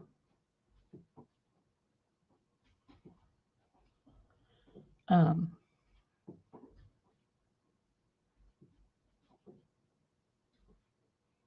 hmm.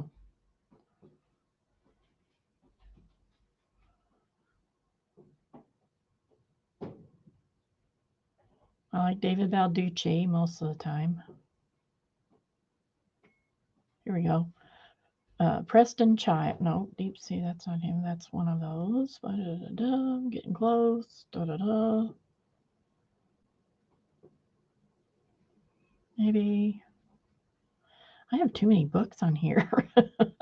Here we go.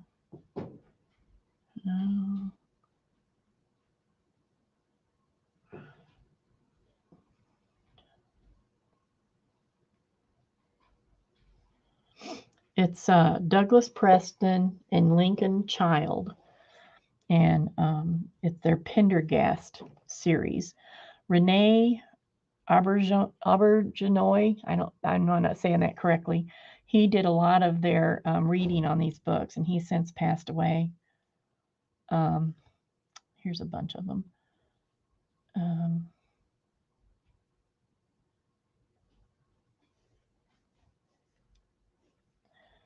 So they're good ones.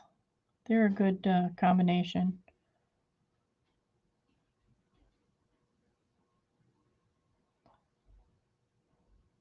Cold Vengeance, Fever Dream, Two Graves, White Fire, Book of the Dead, Brimstone, Dance of Death, The Wheel of Dark, Cabinet of Curiosities, Relic, and Reliquary.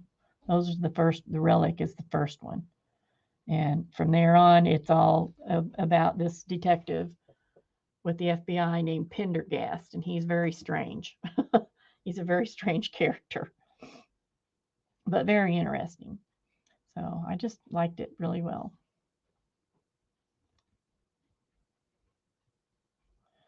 You mean Dean Koontz, Marianne? Mary Lou? I want to call you Marianne today.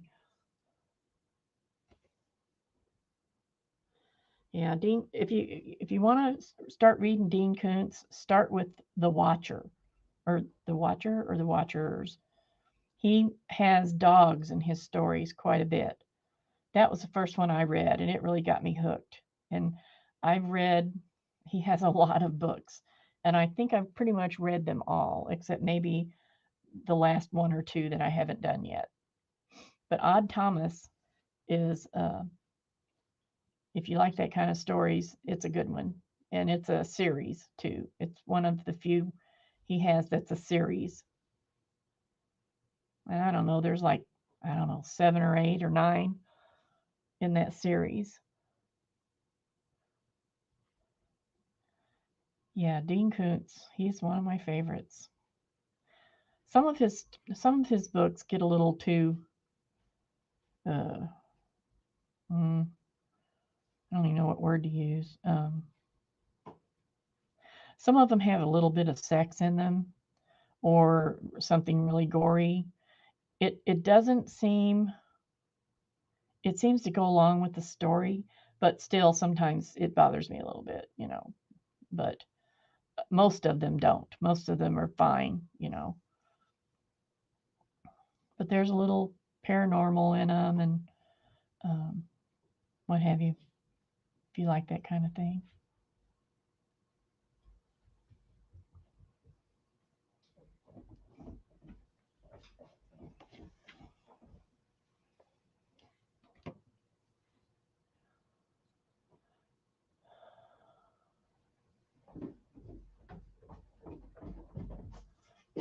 We don't know, Barbara. We're still waiting to hear. Oh.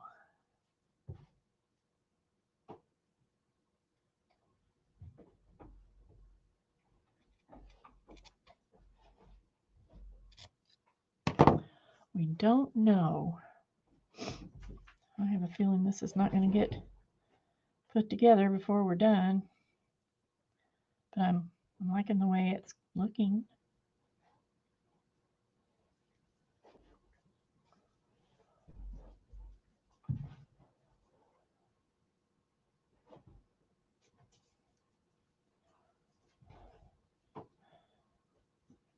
Mary Lou, do you listen to audiobooks or do you check out books or what do you do? Because they always have his books at the library. They always have a lot of his books at the library.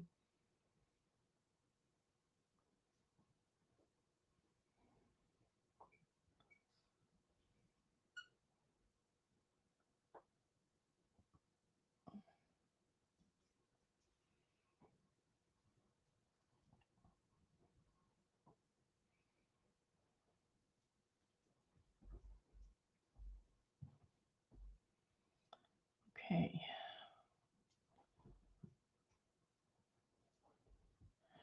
For some reason, can't we? I have a sofa over here, right near where I'm sitting, not too far away, right by the stairs, and there's pillows and a couple of bolsters on it. And for some reason, Cammy does. She'll come down here and push every single pillow off the couch, and then just jump down and walk away. You know, I don't know if she doesn't like pillows or doesn't like those pillows or what the deal is. Oh, I bet I did the wrong side. I did. Did I? This is the bottom. This is the top. Okay, so far, there's that.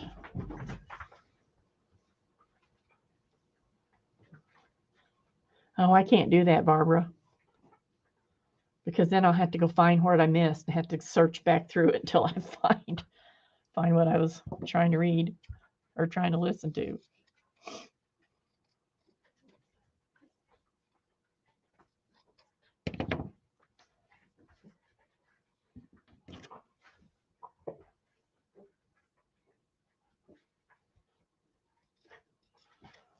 I almost always have an audiobook going.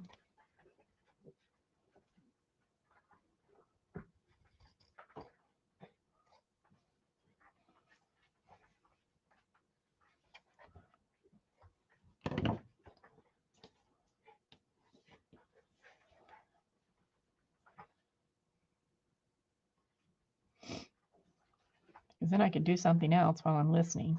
If I just sit down and read a book, I feel like I'm wasting my time because I'm not accomplishing anything besides just reading the book.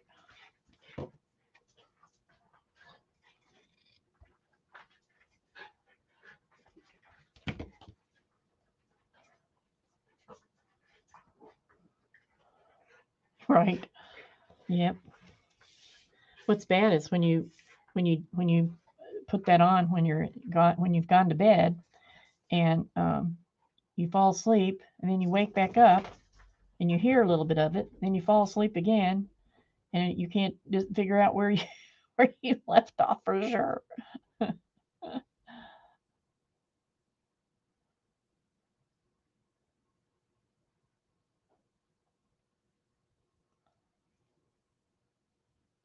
Thinking about getting me a new pair of earbuds. I have some cheap ones that are wireless that you have to charge, and they just don't last long enough. So I'm always having to recharge them. And for some reason, my Spanish lesson won't work with my wireless earbuds. I have to use the wired ones. I don't know why. It doesn't even make sense. It'll like cut off half of what it's saying every single time. And then it just won't even work sometimes.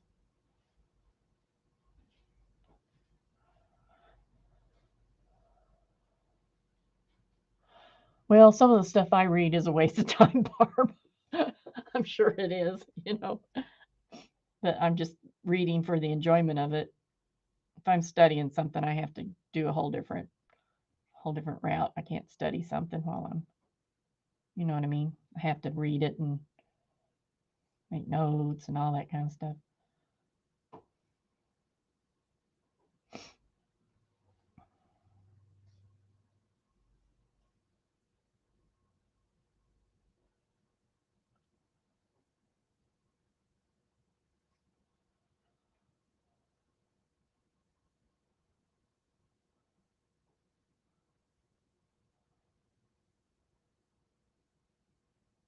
I used to read, oh my word, so much, even when I was a kid.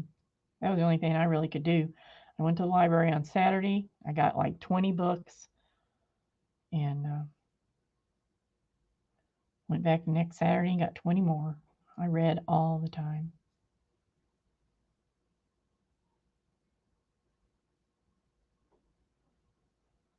I'm not going to say that what I read is quality stuff. Once in a while, I'll read a really good novel, but it's just for my enjoyment. So I don't have to do book reports or anything like that. I think this is going to be pretty.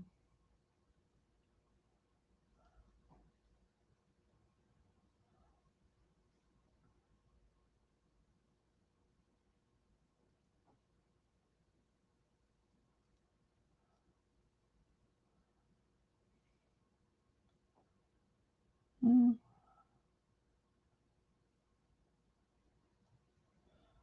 it's wanting to fray.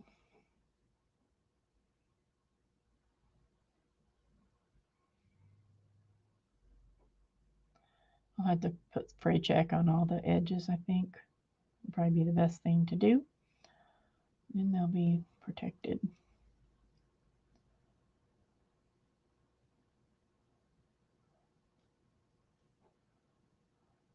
I finally put my spring decorations out yesterday. Oh my goodness. Can't get motivated.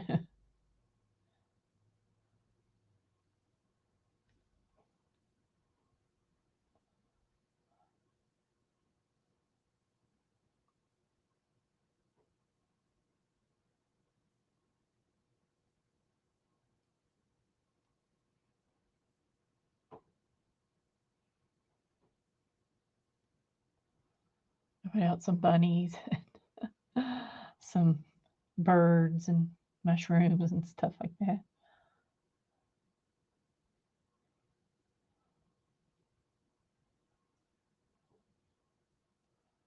Thanks, Barb. We've always had to pay for the library because we were never in town. We were always outside the city limits. And a lot of libraries, they since you don't pay taxes on it if you're outside the city limits, you have to pay for a membership. So we always had to pay like $25 a year or something like that, which is fine. I didn't mind it because it still was cheaper than buying books. But I was always so bad about not getting them turned in on time and having to renew them and pay fines and all this stuff. So after my husband griped about it too many times, I said, okay, fine, I'll just buy my books. So I started buying books. Well, when we moved out here, we're not in the city limits, but we're in the, I don't know if it's because we're in the county or because we're seniors. Might be because we're seniors now. It's free. And they have online where you can get them online and everything. So I was just tickled to death about that. And I have used it a little bit, but the only thing is usually, when I want a book, I want it right now. I don't want to wait. And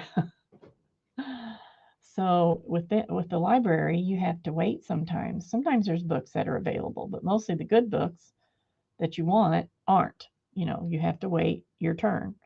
So it'll tell you, it's probably going to be 2 weeks or whatever before you get it. And then you can't always guarantee you're going to if you're into a series, you can't always guarantee you're going to be able to read them in order unless you want to wait forever till it comes up.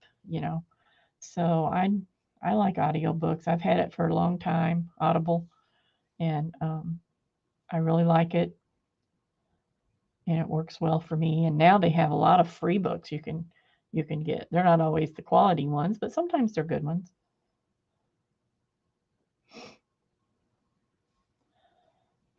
So if I don't have any points available at the time, I go and look at what's, what the free ones are and just get something from there and read it. I found some new things that I like pretty well by doing that too. Of course, some of them aren't. That's why they're free. But yeah. So, but it works for me.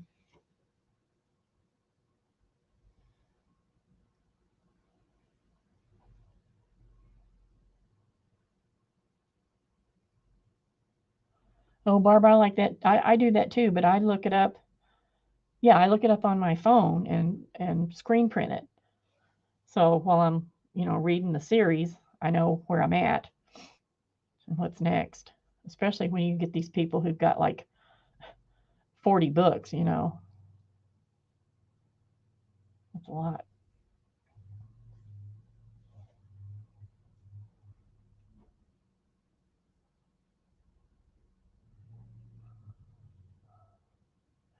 Well, it's almost time for me to go.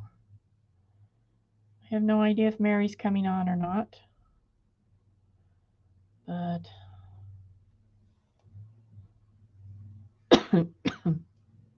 this is looking pretty good. I'm liking it. Let's see. This one goes like this. So it'll be like something like wait, is that the right one? I think I got that. Yeah, this is the other one. This goes on the other side. But you can kind of tell from the color how it's going to look.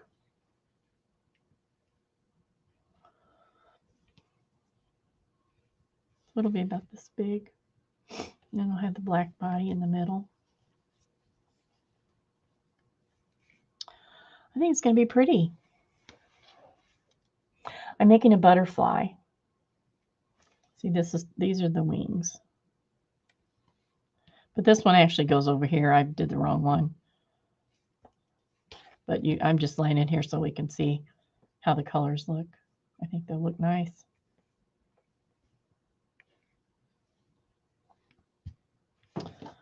Okay, well, we'll have to do this next time, or I'll do the experiment before I come back next time. I want to embroider around and through these. This one's the Arteza fabric markers, and this is Inktense pencils. And I want to see how hard it is to embroider through them or around them. And they're still not dry enough yet. So this one probably is, but this one isn't. I don't know, it might be too rough to get it through there. That feels awfully thick.